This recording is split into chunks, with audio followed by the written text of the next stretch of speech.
যুক্তরাষ্ট্রের রাজস্ব দপ্তরের ডেপুটি আন্ডার সেক্রেটারি ব্রেন্ট নেইম্যানের নেতৃত্বে দেশটির একটি উচ্চ পর্যায়ের প্রতিনিধি দল বর্তমানে বাংলাদেশ সফর করছেন। অন্তর্বর্তী সরকার প্রধান হিসেবে ডক্টর মোহাম্মদ ইউনূস দায়িত্ব নেওয়ার পর এটি কোনো মার্কিন প্রতিনিধি দলের প্রথম ঢাকা সফর। প্রতিনিধি দলের সফরে দুই দেশের মধ্যে বহুমাত্রিক সহযোগিতার বিষয়ে আলোচনা হবে বলে জানা গিয়েছিল, তবে মূল আলোচনার বিষয় হবে আর্থিক ও অর্থনৈতিক সহযোগিতা।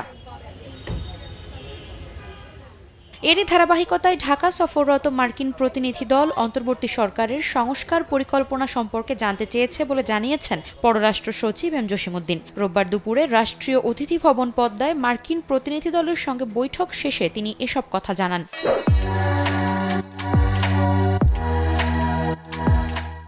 সচিব জানান, যুক্তরাষ্ট্র সরকারের পক্ষ থেকে অন্তর্বর্তী সরকারের সঙ্গে কাজ করে যাওয়ার অঙ্গীকার তারা পুনর্ব্যক্ত করেছেন।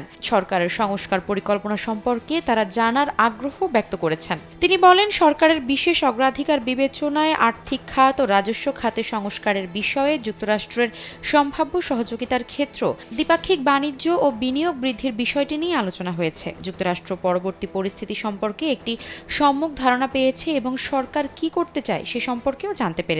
একই সঙ্গে শ্রম পরিবেশ, মানবাধিকার সুরক্ষা, রোহিঙ্গা, মানবিক সহায়তা সহ নানা বিষয়ে আলোচনা হয়েছে।